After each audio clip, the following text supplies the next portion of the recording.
À Pâques, c'est une tradition, la bénédiction du pape est retransmise depuis Rome.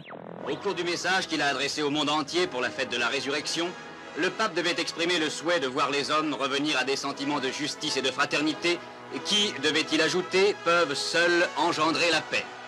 Mais avant la fête de Pâques, il y a la Semaine Sainte et en Aquitaine, on se préoccupe de savoir si le jeûne du vendredi est bien respecté. Ce matin, Bordeaux avait mis ses habits de pénitent. Le port de la Lune vivait à l'heure du poisson. La brandade de morue était plus que jamais le plat du jour. Madame, est-ce que vous faites maigre le jour du vendredi saint? Toujours, j'ai toujours fait maigre. Madame une fleuriste, qu'est-ce que ça mange le jour du vendredi saint? En principe du poisson, monsieur. Vous allez faire du poisson à midi? Ah oui, monsieur. Pâques, c'est aussi le retour des beaux jours. Et dans les années 60, on s'intéresse beaucoup aux vacances de printemps comme un avant-goût des grandes vacances. Vous avez de la veine, vous voyez, il fait très beau pour les vacances de Pâques. Qu'allez-vous faire, mademoiselle, pendant vos vacances? Moi, je reste chez moi. Vous restez chez vous? Oui, oui. Vous ne quittez pas Bordeaux? Non, non. Mais quelles seront vos distractions?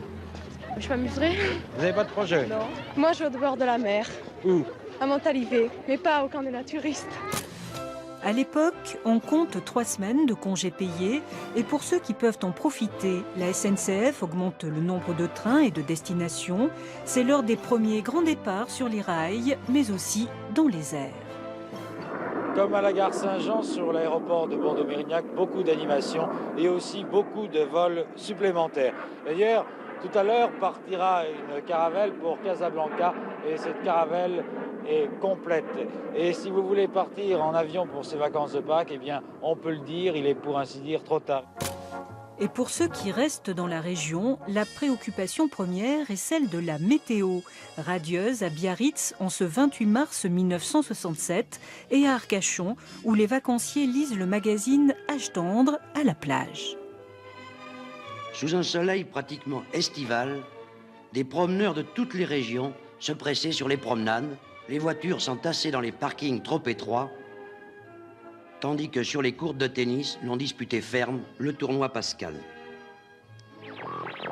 Il faisait moins beau en ce dimanche de Pâques dans le Périgord noir, aux Aisy, où, cependant, ce guetteur des temps anciens a reçu de nombreuses visites en dépit de la pluie.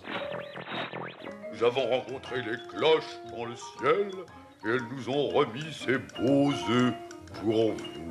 Alors on les ouvre? Oui, on les ouvre. Oui, on les ouvre.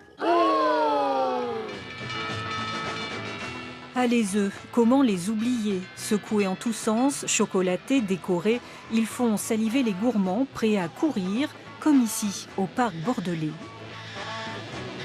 Plus sérieusement, dans les années 80, on se penche sur l'aspect économique du produit.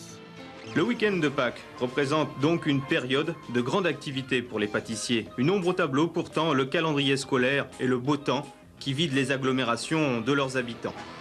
Comme quoi, le petit écran nous ramène toujours à la pluie et au beau temps, et dire qu'à l'époque, il n'y avait pas encore les RTT.